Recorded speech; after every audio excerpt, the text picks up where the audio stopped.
Ever wondered what happened to all those thousands of orcs after Sauron was defeated? The movies show the ring getting destroyed and the tower falling, but leave us wondering about the massive armies that were just there moments before. Today on The Hidden Lore, we're answering this overlooked mystery. What actually happened to the orcs after the War of the Ring? The War of the Ring reached its climax when Frodo and Sam destroyed the One Ring in Mount Doom. As the ring melted in the fires where it was forged, Sauron's power collapsed instantly.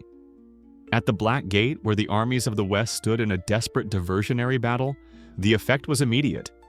The captains of the West stood with their backs to the hills, and all about them, the orcs and other foul creatures of Mordor fled in dismay. The rout was complete. Armies that had seemed unstoppable just moments before were suddenly leaderless and overcome with terror. But why didn't they just keep fighting? After all, they still outnumbered the forces of the West. To understand this, we need to look deeper into what the orcs actually were. When we look at the battle scenes in the films, we see disciplined armies marching in formation. But these weren't soldiers fighting for a cause they believed in. These were slaves, bound to a will greater than their own. Imagine being there at the Black Gate. One moment, you're part of an unstoppable force about to crush your enemies. The next, the presence that's been driving you forward your entire life suddenly vanishes. What would you do? To understand the orcs' fate, we must understand what they were to Sauron.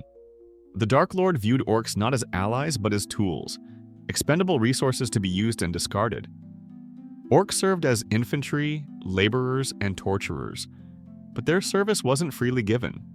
They were bound to Sauron's will through fear, domination, and spiritual bondage. When he focused his will, he could control his armies like extensions of himself. From the moment you're born as an orc, you feel something in your mind, a presence, an eye. Sauron's will pulsing inside you, guiding your impulses, directing your rage. This wasn't just metaphorical, it was a real psychic connection. As Tolkien wrote, "They served through fear, and when their terror vanished, they scattered like dust." Here's what many don't realize: the orcs were essentially under a spell. When the ring was destroyed, it wasn't just Sauron that disappeared. It was the very force binding his army together. This explains the immediate collapse at the Black Gate. Without Sauron's will driving them forward, the orcs reverted to their base nature, cowardly, selfish, and primarily concerned with personal survival. But what about the orcs in the rest of Middle-earth?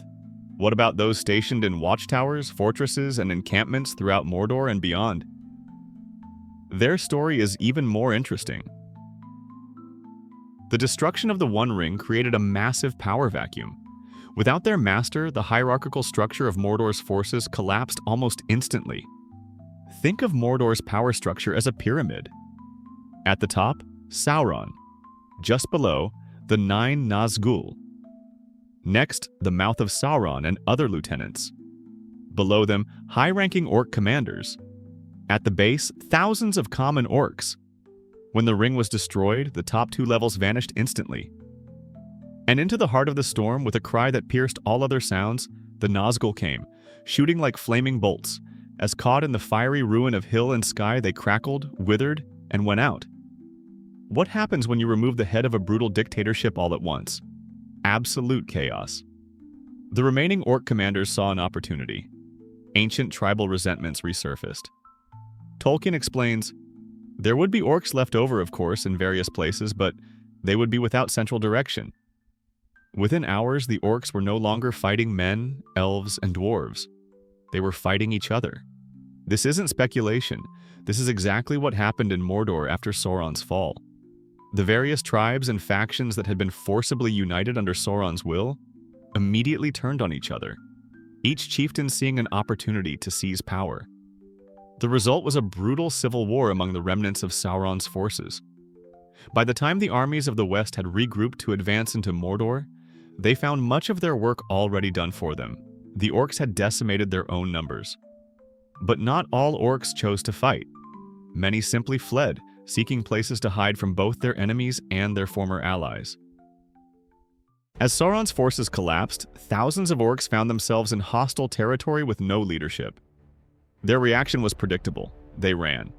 Tolkien writes, "The creatures of Sauron, orc or troll or beast spell-enslaved, ran hither and thither mindless. and some slew themselves or cast themselves in pits, or fled wailing back to hide in holes and dark, lightless places far from hope. But where specifically did they go? Let's map out the main escape routes, the Mountains of Shadow. The mountain rings surrounding Mordor contained countless caves and tunnels. These were perfect hiding places for creatures that preferred darkness. Many orcs sought refuge here, establishing small colonies that would survive for decades. The Misty Mountains. For generations, these mountains had housed goblin colonies. Many orcs fled westward, seeking to join their distant kin. The passageways and abandoned dwarf mines offered ready-made shelter. Moria, the ancient dwarf city, became a temporary refuge for many. But we know from Tolkien's later writings that the realm of Khazad-dûm was reopened, suggesting these orcs were eventually driven out during the early Fourth Age. Northern Wastelands. Some orcs fled into the sparsely populated regions north of Mordor, establishing nomadic bands that survived by raiding villages on the fringes of civilized lands. Underground complexes. Deep beneath the plains of Gorgoroth lay vast networks of tunnels and chambers that Sauron had built for his armies. Some orcs retreated into these depths, forming isolated communities cut off from the world above. Put yourself in an orc's place at this moment. You've spent your entire life in Mordor. Your entire existence has been defined by service to Sauron. Now you're fleeing through unfamiliar lands, hunted by both enemies and former allies. No food, no shelter, no direction. Would you feel fear, anger, or perhaps something orcs rarely experienced? Freedom. This exodus was not organized or coordinated. It was a panicked scattering, with each individual or small group making their own desperate choices. Some bands managed to stay together, especially those led by particularly strong or cunning chieftains. Others dissolved into even smaller units, eventually becoming solitary creatures haunting the wild places of Middle-earth. But flight alone wasn't enough to ensure survival. The victorious forces of the West weren't content to simply let the remnants of Sauron's armies disappear into the wilderness. Did the orcs disappear completely after Sauron's fall? Tolkien gives us hints in Appendix A, where he writes about the early Fourth Age. King Elessar made war upon the Easterlings and Haradrim, and he drove them out of the lands of Gondor and Rohan. The text further states that the lands were cleansed of many evil and wild things. Note the crucial word, many, not all. This subtle distinction suggests that while organized orcish resistance was crushed, individuals or small bands likely survived. Aragorn, now King Elessar, conducted systematic campaigns against the remnants of Sauron's forces.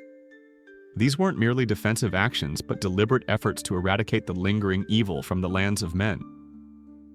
Specific evidence of the orcs' fate includes expeditions into the Mountains of Shadow to clear out orcish strongholds, military campaigns against orc bands raiding the borders of Gondor and Rohan, mentions of settlements in the northern mountains being cleared, references to creatures still hiding in the wildlands.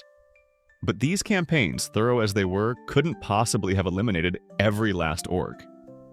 The geography of Middle-earth was too vast, too filled with inaccessible caves, deep forests, and remote mountains. More intriguingly, Tolkien wrestled philosophically with whether orcs were irredeemably evil or might retain some capacity for redemption. In his letters, he questioned whether, freed from Sauron's domination, some orcs might eventually change. This remains one of the most fascinating philosophical questions about Middle-earth's Fourth Age. Orcs were originally elves who had been corrupted by Morgoth in the First Age. They were twisted and tortured into new forms, bred for evil purposes over countless generations. But did some essential spark of their original nature remain? Could some, freed from the dominating will of Sauron, have gradually shed their evil nature? What do you think? Can creatures bred for evil find redemption when the source of that evil disappears? What we can say with reasonable confidence is, many orcs were killed in the immediate aftermath of Sauron's fall. Others fled to remote regions where they continued to exist as brigands. King Elessar conducted campaigns to eliminate these remnants. Despite these efforts, some orcs almost certainly survived in isolated pockets. By the middle of the Fourth Age, orcs no longer posed a significant threat to the realms of men, instead becoming creatures of local legend rather than widespread terror. As the Fourth Age progressed during Aragorn's 120-year reign, the expanding human realms continued to press against any remaining orc territories. Several possibilities emerged for their ultimate fate. Theory 1. Gradual extinction. Without a dark power to sustain their malice, orcs may have slowly died out. Reduced to isolated bands with dwindling numbers, they may have suffered from inbreeding and resource scarcity. Their aggressive nature, once an advantage when part of Sauron's armies, became a liability in hiding, leading to their eventual demise. Some scholars of Tolkien's work suggest that orcs may have been partially sustained by Sauron's power, and without it, their lifespans shortened dramatically. If this is true, then the generations following Sauron's fall would have seen a natural decline in orc populations. Theory 2. Adaptation and seclusion.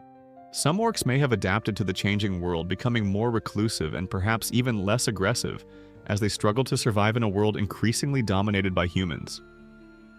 There are hints in Tolkien's writings of goblin men, or half-orcs, who could pass among humans. These creatures, possibly the result of interbreeding between orcs and men, might have integrated into human society in remote areas, gradually losing their distinct identity. Other groups might have retreated deeply into the wild places of the world, evolving new societies far from human contact. Perhaps they developed more sustainable ways of living, no longer raiding and destroying, but surviving through hunting and primitive farming. Theory 3. Transformation. The most fascinating possibility of all, freed from Sauron's direct influence, could orcs have changed over centuries? Some of Tolkien's texts suggest that orcs were originally elves corrupted by Morgoth. Without the corrupting influence, might they slowly return to a less evil form? This theory suggests that over many generations, isolated orc communities might have undergone a gradual change. Without the constant influence of evil, perhaps some returned to a state closer to their distant elven ancestors. Not fully elven, certainly, but something less dominated by hatred and malice. What's clear is that by the time Middle-earth transformed into our own world, for in Tolkien's mythology, our modern world is what Middle-earth eventually became, orcs as recognizable entities no longer existed. Whether through extinction, transformation, or mythologization, they passed from history into legend. Perhaps some lingering memory of them remains in our folklore about goblins, trolls, and other malevolent creatures that hide in the dark places of the world. Perhaps that's all that remains of the once mighty armies of Mordor. The fate of the orcs after the War of the Ring wasn't simple victory or defeat. What we know is that their military might was shattered with Sauron's fall. Many died in the aftermath, while others fled to remote strongholds where they continued to exist as bandits. King Elisar hunted these remnants throughout the early Fourth Age, pushing them further into the margins of the world. But did they disappear entirely? The answer appears to be no, at least not immediately. Like all declining species, they gradually became rarer until perhaps they passed from the world altogether. The story of the orcs is ultimately a story about the nature of evil itself. Were the orcs irredeemably evil, or were they victims of a power greater than themselves? Could they change, or were they doomed by their very nature? Tolkien himself seemed unsure, and these questions remain some of the most thought-provoking aspects of his legendarium. What do you think happened to the orcs? Did they deserve extinction, or might redemption have been possible? Let us know in the comments.